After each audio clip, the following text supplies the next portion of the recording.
Puji Tuhan, saudara yang dikasihi Tuhan, kembali lagi kita pada saat ini melalui program Calvary Ministry, kita akan melihat hal-hal yang berkaitan dengan pikiran. Alkitab katakan bahwa kita harus berhati-hati karena pikiran kita ini bisa disesatkan oleh si iblis. Tujuannya adalah supaya akhirnya kita kalah di dalam perjalanan hidup ini. Tetapi firman Tuhan senantiasa mau memberikan kita semangat, kekuatan baru, supaya dalam perjalanan hidup kita sebagai anak-anak Tuhan, kita selalu memperoleh kemenangan dari Tuhan. Saya ajak kita buka Alkitab kita yang terdapat di dalam Roma pasal 8. Roma pasal 8 ayatnya yang ke-37 berkata begini. Tetapi dalam semuanya itu, kita lebih daripada orang-orang yang menang oleh Dia yang telah mengasihi kita. Ayat ini katakan bahwa kita sebagai anak-anak Tuhan adalah orang-orang yang menang, bahkan lebih daripada pemenang. Bukan oleh karena kekuatan kita, oleh karena kebisaan kita, tetapi di sini katakan oleh Dia yang telah mengasihi kita. Jadi kemenangan kita anak-anak Tuhan terletak daripada Tuhan yang sudah mengasihi kita. Bahwa Allah kita Allah yang penuh dengan kasih. Dan Dia mau senantiasa mengasihi setiap orang-orang yang ada di dunia ini. Dia tawarkan suatu keselamatan kekal melalui Yesus Kristus. Di dalam Yohanes pasal 3 berkata begini.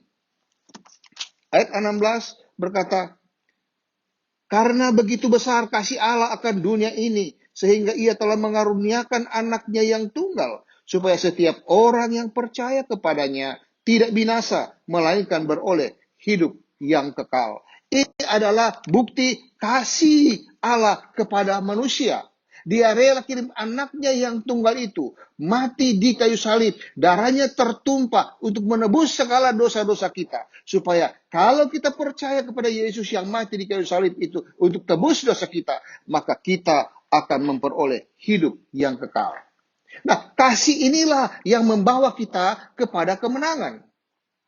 Karena ketika Yesus mati di kayu salib Kalvari, Alkitab katakan bahwa iblis, dosa, dan neraka itu sudah kalah.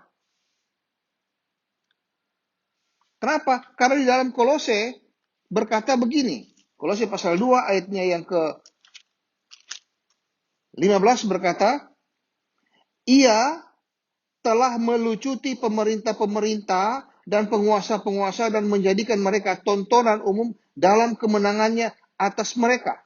Kemenangan atas mereka, siapa mereka itu? Dia adalah si iblis lawan kita. Kita lihat di Efesus pasal 6 ayat 12. Efesus pasal 6 ayat 12 berkata dengan jelas di sana bahwa karena perjuangan kita bukanlah melawan darah dan daging, tetapi melawan pemerintah-pemerintah, melawan penguasa-penguasa, melawan penghulu-penghulu dunia yang gelap ini, melawan roh-roh jahat di udara. Itulah musuh kita, si iblis. Tetapi di dalam Kolose tadi dikatakan, mereka sudah dikalahkan oleh Yesus di kayu salib Kalvari, dan mereka dijadikan tontonan umum dalam kemenangan Yesus. Kemenangan Yesus inilah yang menjadi kemenangan kita. Mengapa kita bisa menang? Karena Yesus mengasihi kita. Kemenangan Yesus karena Yesus mengasihi kita dan kita meresponi kasih Tuhan itu. Kasih yang tak terukur, panjangnya, lebarnya, tingginya, dan dalamnya. Kasih itulah yang dicurahkan buat kehidupan kita. Dan kita sekarang hidup di dalam kasih yang ajaib itu. Puji Tuhan. Saudara-saudara yang dikasihi Tuhan, melalui firman Tuhan ini, kita diajak supaya kita bukan saja berpikir tentang positifnya yang sudah dikerjakan oleh Allah, yaitu tentang kebaikan-kebaikan Tuhan, tetapi juga kita diangkat maju lagi untuk berpikir bahwa kita menang bersama dengan Yesus. Berpikir positif itu bagus karena kebaikan-kebaikan Tuhan. Tetapi Di dalam kenyataan hidup kita di dunia ini, ada peperangan-peperangan iman yang harus kita hadapi. Kalau kita mengandalkan kekuatan kita sendiri, maka kita akan kalah. Tetapi puji Tuhan, karena Yesus mengasihi kita, Dia yang ada di dalam kita lebih besar dari segala kuasa yang ada di luar kita, maka Alkitab katakan bahwa kemenangan itu menjadi milik kita. Bahkan kita sudah baca ayatnya tadi, kita bukan saja menang, tetapi lebih daripada pemenang. Kemenangan dikerjakan oleh Tuhan. Dan kalau kita andalkan Tuhan dalam hidup kita ini, dalam menghadapi peperangan iman di hari-hari ini, maka kita pasti akan berhasil. Yang paling utama, kita selalu harus berpikir bahwa kita pasti menang bersama Yesus. Ada pengalaman di Alkitab di mana seorang hamba Tuhan, dia harus menghadapi penguasa dewa-dewa, yaitu Elia yang berada di dalam perjanjian lama Alkitab kita di 1 Raja-Raja pasal 18, yaitu ketika berada di Gunung Karmel, itu Elia berhadapan dengan nabi-nabi Baal. 450 nabi-nabi Baal itu mereka berperang secara alam roh, bahkan secara nyata. Dan Alkitab mengatakan kemenangan diperoleh oleh Elia. Di dalam ayat 36, dia berkata begini. Kemudian pada waktu mempersembahkan korban petang, tampillah Nabi Elia dan berkata, "Ya Tuhan, Allah Abraham, Ishak dan Israel, pada hari ini biarlah diketahui orang bahwa Engkaulah Allah di tengah-tengah Israel, dan bahwa aku ini hambamu, dan bahwa atas firman-Mu lah aku melakukan segala perkara ini. Jawablah aku ya Tuhan, jawablah aku, supaya bangsa ini mengetahui bahwa Engkaulah Allah ya Tuhan, dan Engkaulah yang membuat hati mereka tobat kembali."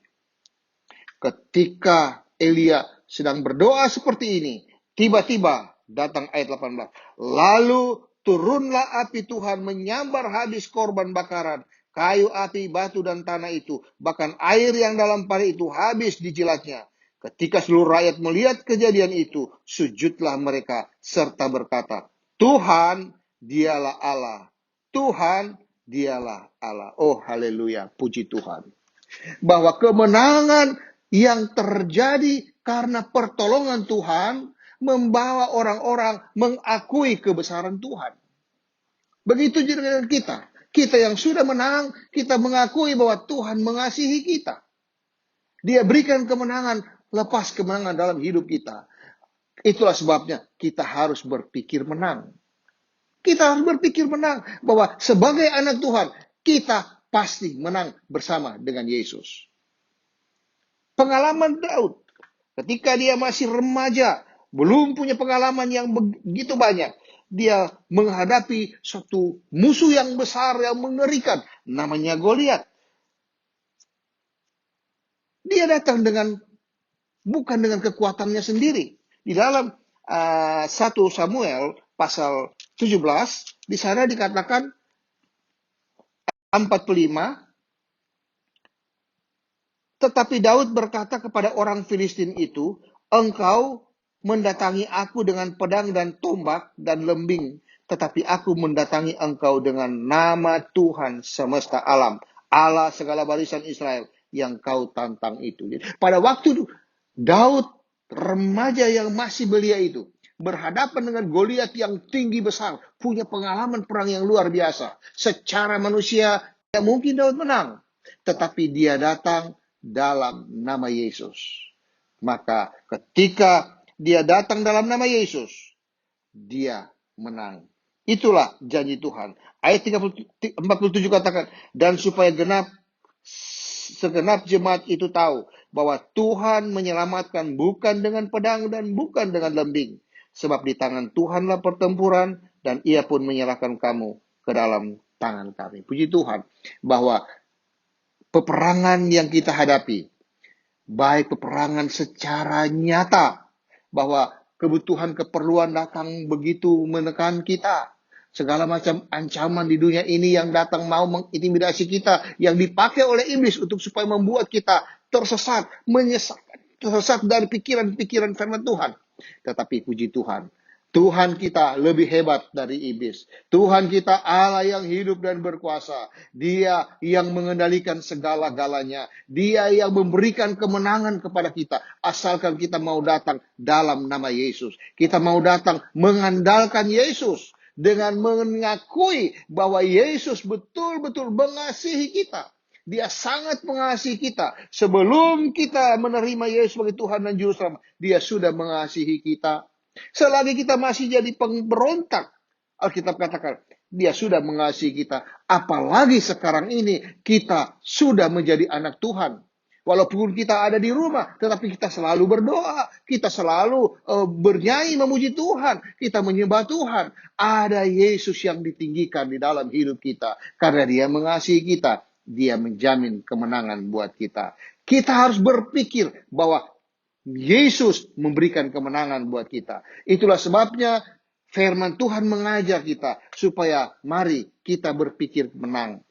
Jangan memikirkan hal-hal yang sifatnya mengintimidasi kita sehingga kita hilang semangat, hilang pengharapan kita, tetapi kita berpikir bersama Yesus, kita kerjakan perkara-perkara besar bersama Yesus, kita pasti menang. Dan semangat dan harapan ini akan terus mendorong kita berdiri atas dasar firman Tuhan, mencapai kemenangan yang dijanjikan oleh Tuhan. Dengan demikian bahwa kita senantiasa ada dalam kemenangan Tuhan, bahkan lebih dari pemenang. Puji Tuhan, sekali Yesus, tetap Yesus.